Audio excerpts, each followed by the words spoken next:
Hello, everybody. Dr. Bix here, back with the review for y'all.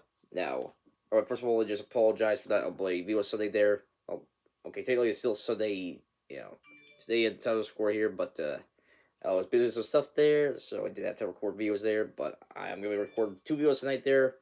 Don't know if I'll release them both tomorrow there, or at least one for Monday and one for Tuesday there. But unless there one, we have two different videos or one. First one will be my review for Space Jam, a new Legacy Everybody, and review for WWE Money in the Bank.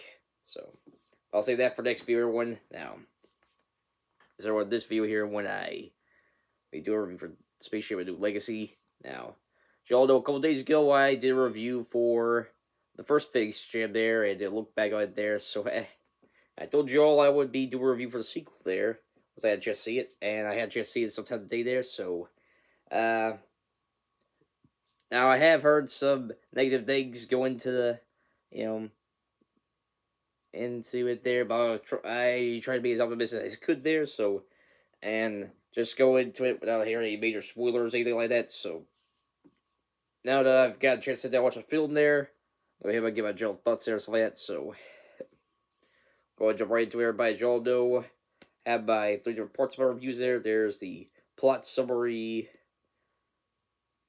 discuss the pros and cons, and give my general thoughts to the film, and my overall recommendation score, so, well, let's go ahead and jump right into it. Here's my review for Space Jam: A New Legacy. So, first of the plot, everyone. Now, at first, the film starts out similar to the first movie there, where we go into the summer of 1998 and see a young LeBron James there. And he's getting prepared for a basketball game there. Before the game starts there, he's playing Game Boy there, Looney Tunes game there, but apologies for preparing my he has food not too long ago, but I'll try to control here. But anyways, I said LeBron James playing Looney Tunes game with Game Boy there. Then his dad, such coach, ends up interrupting him there, saying, yeah, making sure you get him focus on the game and whatnot there. So he puts it down there. And they have the game there. And ends with LeBron trying to get the win shot there, but ends up missing there. Ends up costing his team the win there. So after that, him and his dad talked there. And his dad's like, LeBron, you need to be 100% focused on the court there. You don't need to be distracted by these games and stuff like that there. So, so LeBron ends up throwing away the Game Boy there and stuff like that. So,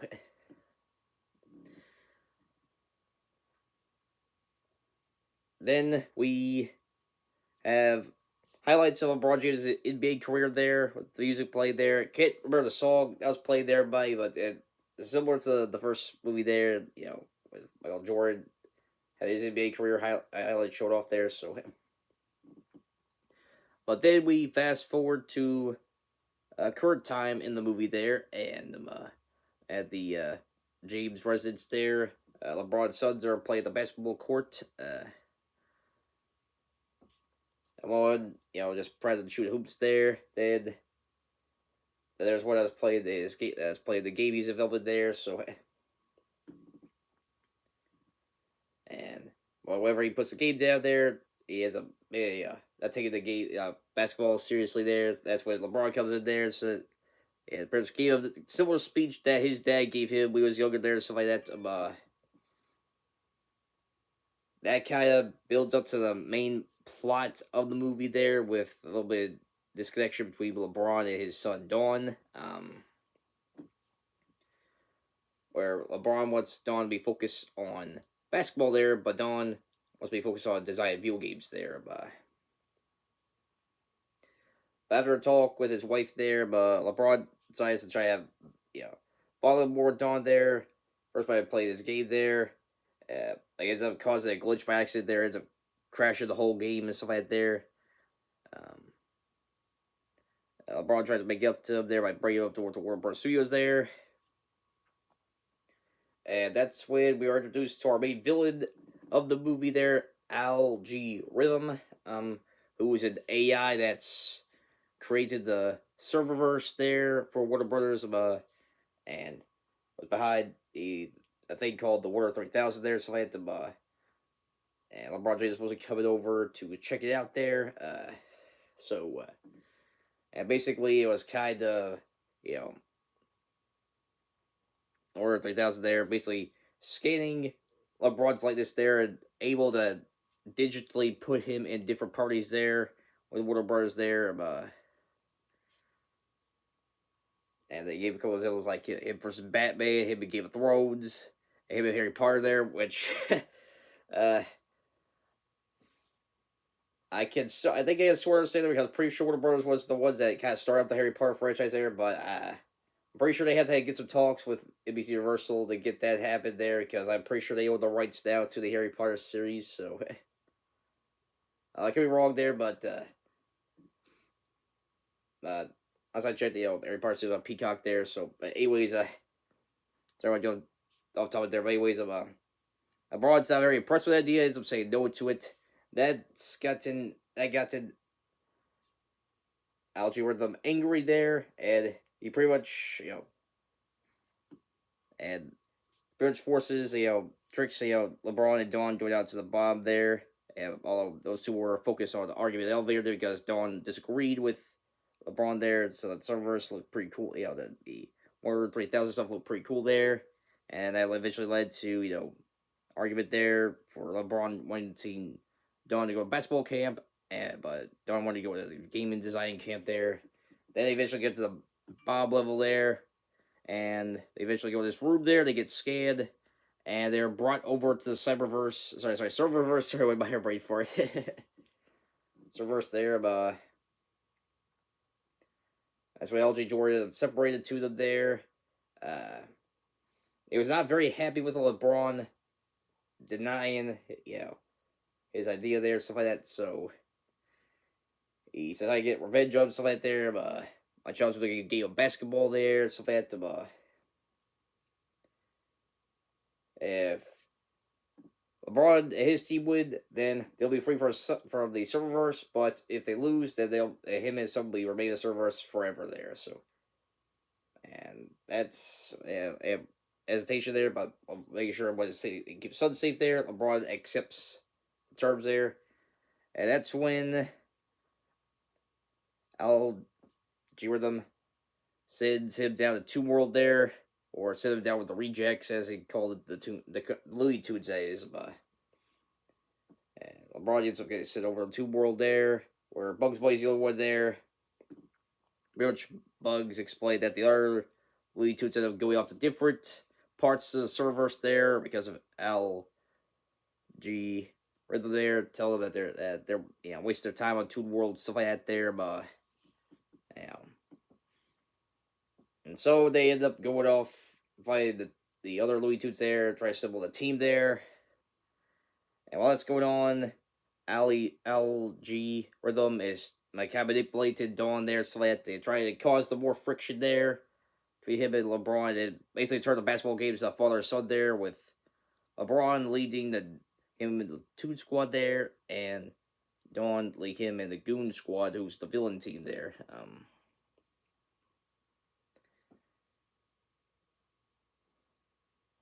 And eventually the big basketball game happens there, where Al ends up raising stakes even more there by zapping in people there through an app, through their phones and whatnot, and bringing the serververse there. And now it's up to LeBron, James, and the Looney Tunes to beat the Goon Squad. Otherwise, everybody's gonna be trapped. We got sucked into serververse. We'll be trapped there forever. So, sorry that was a little bit. That took a little bit of time, everybody, but that was a lot that bring up there. So, pretty much the plot summary for Space Jam: A New Legacy, everybody. So, now on to my thoughts of the films, where I discuss pros and cons of that there. So, and everyone, everyone, my last review, everybody, for first Space Jam, the first Space Jam had flaws to it there. It was a movie that you had to turn your brain off there and just enjoy the randomness there. And and the film has a certain charm to it there and stuff like that. And well, I can kind of consider Space Jam a New Legacy similar to that same ballpark there. There are some major issues there, but I will discuss that when we get to it there. So, first of all, everyone, I'll bring up the cons. Sorry, not bring the pros of the I had with the film there one. So, similar to the first Space Jam movie, everyone, the most entertaining parts did feature the Louis Tunes were of course the Louis Tunes there, but so but they had the most entertaining scenes throughout the film there. It's fun to see the tunes that in a theatrical movie there, since I believe the last one was Louis Tunes back in action there, so it was cool to see them here again. And they had the most entertaining parts of the film there. So the next pro I'll give is the voice actor. I thought everybody did very well with the voice acted there, with the characters there, so they did a great job with their respective roles there. Next pro I'll bring up everybody. Now, this might be a little bit of a controversial part, Peter, but I've heard people say they weren't a fan of the 2D animation or the 3D. With Well, I'm not to respectfully disagree there. I thought they did a pretty good job with the 2D and 3D animation for the film there. Now, granted, comparing it to the first film, I do think the first Space Jam movie does have better overall 2D animation there. But the 3D animation definitely looked a lot better than the little bits of CGI they use in the original Space Jam there. So, did a pretty good job. They're bringing everybody 3D there. So, yeah.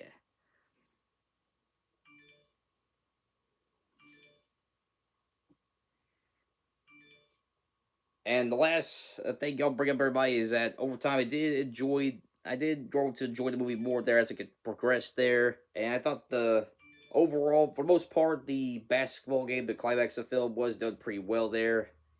It wasn't perfect. I'll get to that when I bring up the cons there, but I thought, I thought it was well done for the most part there. And it was a good way to conclude the movie there. So I thought the movie wrapped up pretty well there. So.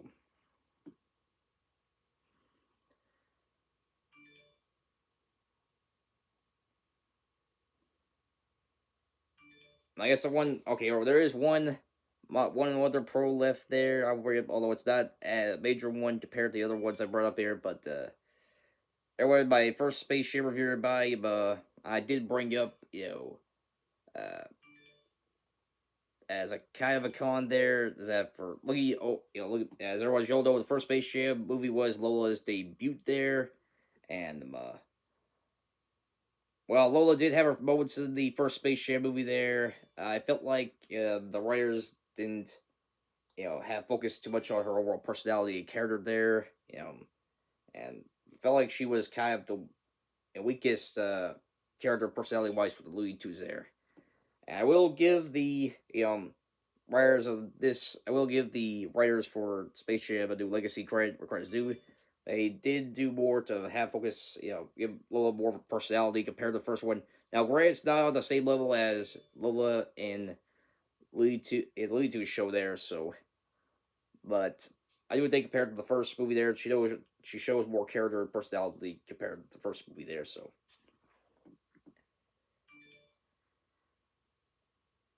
So, but that's pretty much all the pros I will give Space Jam: A New Legacy. Right now, I'm gonna start getting the cons here, buddy. So,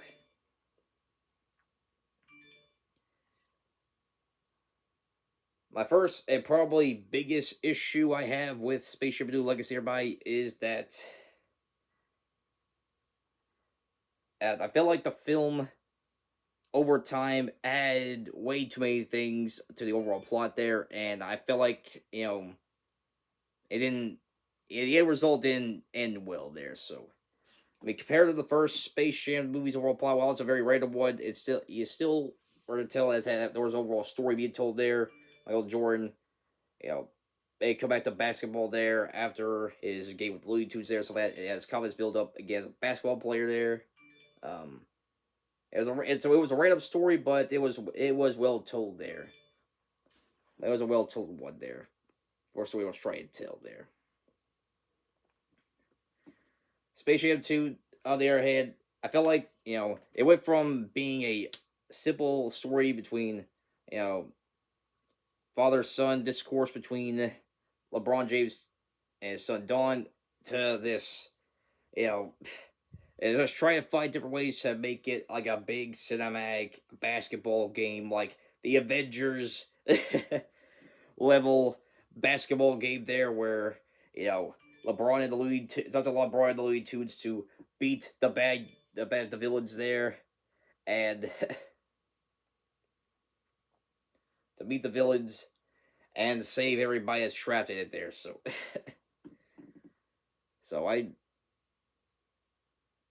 thought the film was had stuff in there, but it didn't necessarily do much. I felt like kind of took more away from the film's overall plot there rather than add to it there. So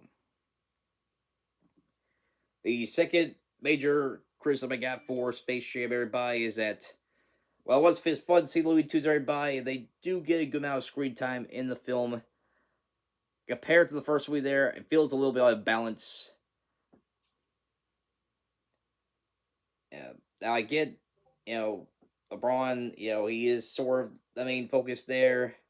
In the film there, he is the main focus of the film there. But felt like they were focused a little too much on him there. So, or compared to the first Space Jam movie, there they had more balance out there with screen time with Michael Jordan and the Looney Tunes there. Or I felt like it was relatively on even grounds there, the screen time and whatnot. But here, at LeBron takes up a good amount of screen time there for people that want to see the Looney Tunes. A good amount of times there, they might get a little disappointed with. They might be a little disappointed as it does take a little while to get to Looney Tunes there. It takes like 23 minutes before we finally see Looney Tunes characters there. Where the first one would be Bugs, and eventually see the other ones there. So yeah.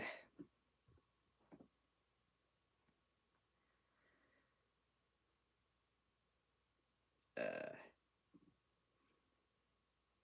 so yeah, compared to the first film, there it does feel like the Looney Tunes are sidelined in this film compared to the first movie there. But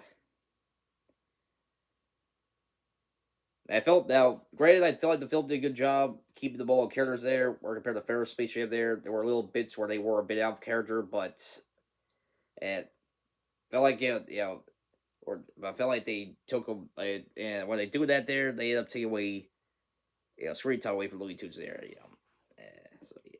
So Looney Tunes fans are expected to see the tunes a good number of times. There might be a little disappointed there.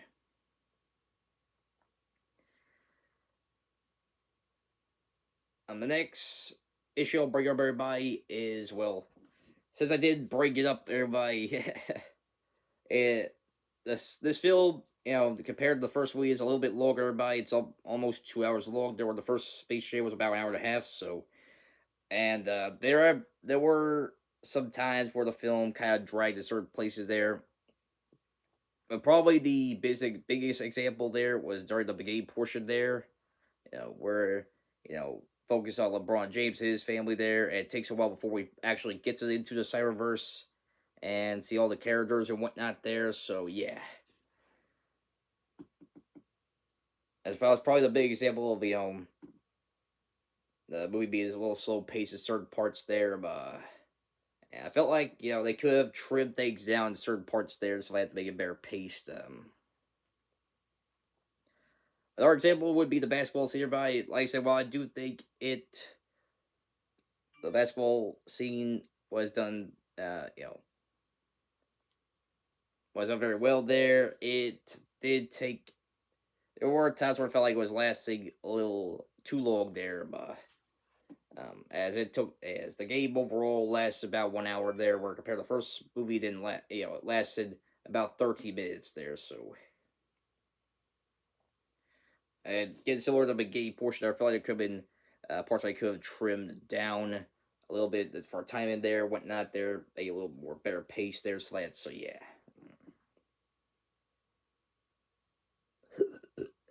Sorry, everybody.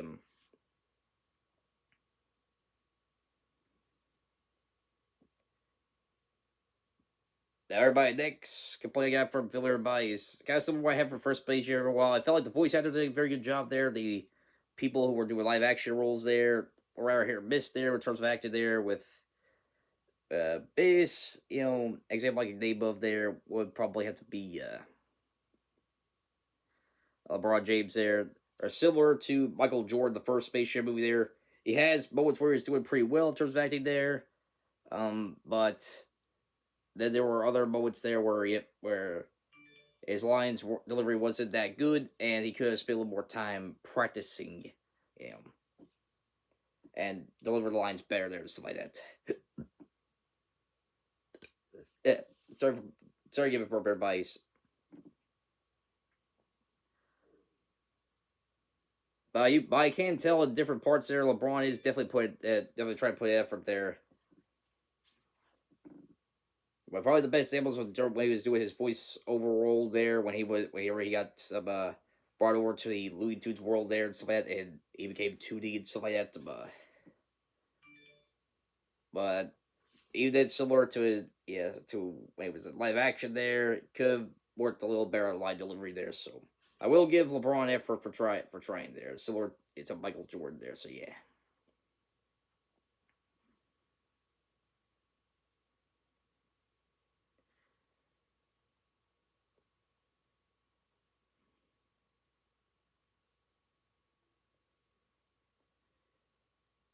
Uh, and everybody asks for you know that's why I count my next player one. They feel do like some of the characters compared to the roles the first movie were a little bit weak there, but there was Malik, who's LeBron's assistant there. It was kind of like the side comedic character there, similar to Dwayne Knight's character in the first Space Jam there.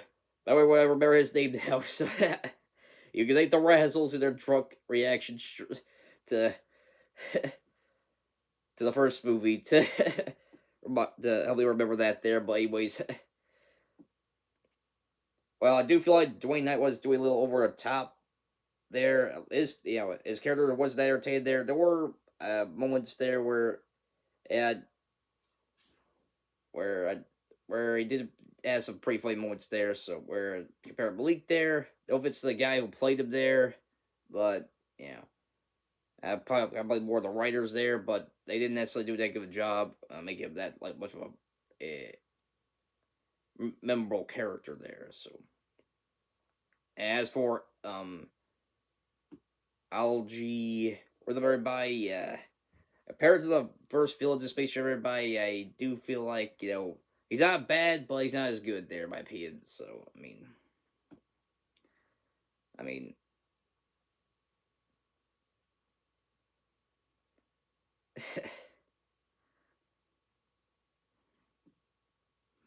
I felt like his character could have been done a little bit better there, in my opinion.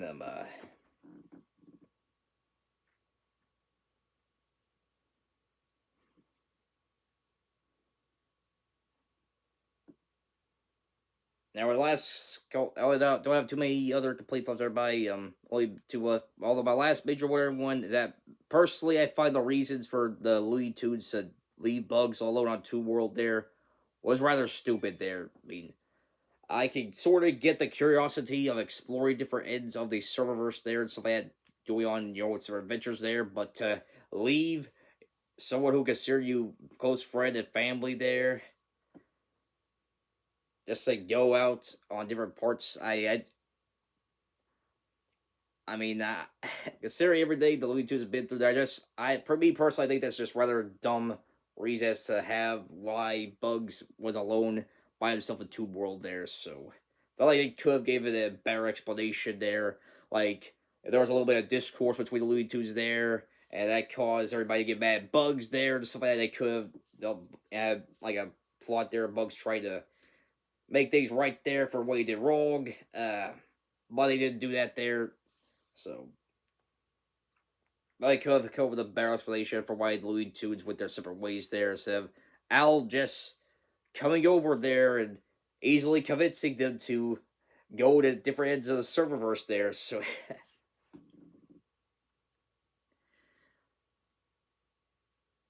My last criticism I won't spend too much on since a lot of other people have talked about it there, you know, but uh, there were one too many references in this movie there. Everybody, for those of you who see the trailers there and whatnot, they got a bunch of characters show up there from different properties of Warner Brothers there and stuff like that. Um, and the overall references there were, and cameos and whatnot, rather hit or miss there. Now there were some generally funny ones and cool moments there. Well, some of my favorite ones there when, Rick and Morty came by and dropped, drop the Tasmanian Devil over the bugs and the others there. I thought that was pretty funny there. And then there was the Austin Powers one there where the main villain there was stayed in his chair there, and it's me and said they found the look like a form there, but it was Elmer Fudd there, and Elmer Fudd was like, "Sylvester, is that you?" And show Sylvester all shaven up there. Him being the cat of the villain. Oh man, that still gets me thinking back on there. But a good number of them, everybody, the other references there were just there to just kind of refer to, make a reference there to other properties of Warner Brothers have a hand in there, stuff like that. And the characters didn't necessarily provide much of a purpose there. The overall plot, stuff like that. Now I'm not saying that all the characters had to have some reason to be relevant to the film or tied to the story, but at least they better execute some of the references there. I mean, a good example. It's like could have incorporated the references a little better there.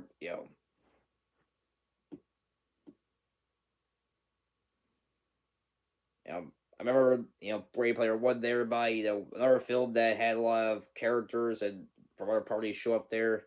Well, I felt like they did a much better job, with those characters versus those characters there, incorporating the story somehow there, as a lot of the characters showed up in the big final battle there, that movie, so,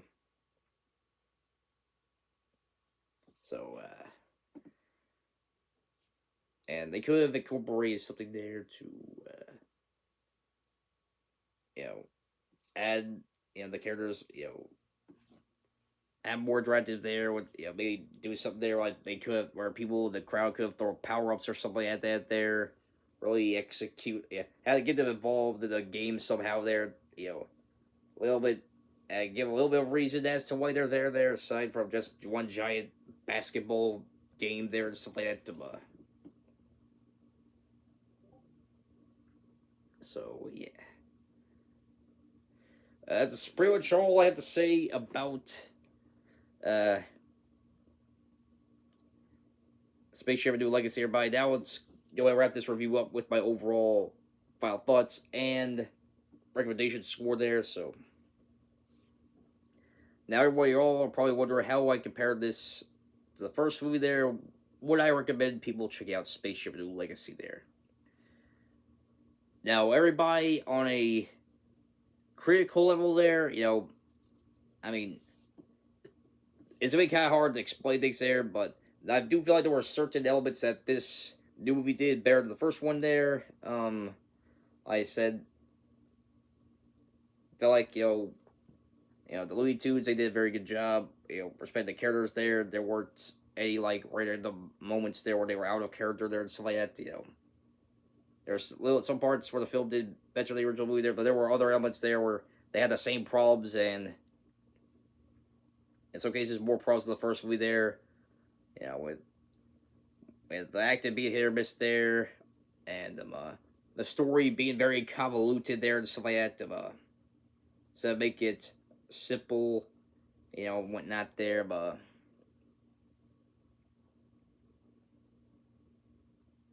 So, plus, like I said, for fans of Looney Tunes there, they'll probably be, I wouldn't say they probably dislike this movie there too much, except maybe the hardcore fans, but for people that They went to see the Looney Tunes a good number of times there. While the Looney Tunes do have a decent amount of screen time there, they are kind of like the sideline compared for the overall story there. Whereas compared to the first Space Jam, there was relatively even there. So yeah. And since I did bring up there, I'm not too sure if fans of LeBron James gonna enjoy this film too much there as well. I can see. I remember Angry Joe bringing this up here in his review there, but I watched a little bit of his review there, at least a non-spoiler portion there, um, but I remember him and his friends, feel like there that this, that uh, this film kind of does LeBron James a bit of disservice there, and while I'm not gonna go too crazy there, I can sort of see where they're coming from because, you know, LeBron James, at least I've seen in documentaries there and some other forms, different things that LeBron James is part of there. That LeBron James, in addition to being a great basketball player, is a strong family man there. He cares deeply about his family there, his kids. This, even though this is sort of a fictionalized version of him there, and for Space Jam, this film does kind of contradict that there, and I can see fans of LeBron James not being too happy with the movie doing that there. So now they enter the mindset that LeBron James, while he is still taking play himself there, is not actually himself, then they might be able to go bypass it there, but I'm not percent sure if that's gonna work on all the fans there, or they're gonna have to go with that mindset. But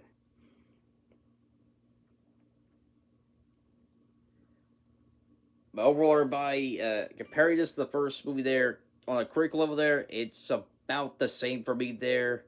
But in terms of enjoyment level there, why I can find enjoy both films there, I will say that I do enjoy the first Space Jam more there. While it's not a cinematic masterpiece, it definitely had a lot more entertaining moments there compared to the sequel there. Plus, it had a certain charm to it there. While I'm not saying Space Jam and New Legacy don't have those moments there, you know, there are certain elements that's lacking from it there. That's in terms of enjoyment level, I can't put it on the same level as the first movie. If you all get what I mean there, so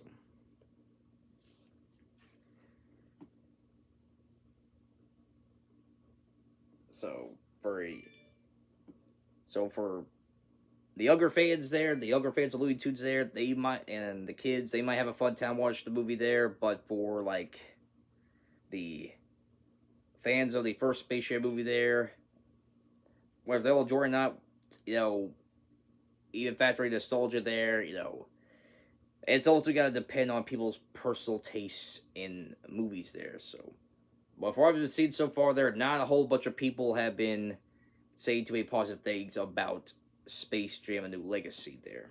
So, but everyone's gonna have different opinions there, different takes on films there. But for what I've been seeing for Space Jam: A New Legacy so far, it's been almost universally negative things about the movie there. So where I recommend you all see it there, it ultimately depends, how strong connection you got with the first Space Jam movie there. And, if you don't mind seeing the lead, and if you want, if you don't mind seeing the lead tunes and LeBron James there, so that, do you have a random crossover there, Like I said, I think younger fans will enjoy this film there, but for older fans, it's only up to your taste in movies there, whether you're gonna be enjoying Spaceship New Legacy or not. As my overall recommendation scored by y'all know, I got my 5 different categories. There's must buy, must watch, which goes to some of the best forms of tape I've seen there, or things I highly recommend y'all check out there. Then there is the watch it rate there, which goes to things I think are pretty good. Then there's the rent it rate, which goes to things that are just okay. Then the ignored rated there, which goes to different things that I don't think are that good to recommend people check out. Then there's like burn rate, which goes to some of the worst forms of tape I've seen, and I want people to avoid like the plague. For Space Jam: A New Legacy, everybody, it was a little tricky we're gonna put on a scale there by his side to give it a rated rate there. Yeah. So, if you're curious and wanted to check out Space Jam: A New Legacy, there it's available on HBO Max there for now until August the 15th there. So, but if it's a film, in terms of it being a film, I recommend you check whether it be a film, I would recommend you all check out what it what's. I'm not 100% sure about that there. So, I mean, if I'm ever with the family there, they want to see a movie there, I'd be down to see Space Jam: New Legacy there. But in terms of seeing itself again, not 100% sure if I'll be giving the film a second watch there after doing it for this review here. So, now pretty much everything's up for everybody. Tomorrow or Tuesday there, everybody, I will be having my WWE Money in the Bank reviews. Make sure y'all see for that. Until then, if you all watch what you saw here, make sure to like button, new channel, subscribe to the notification icon so you see uploads. I'll see you next time. So let's start big sound. Peace.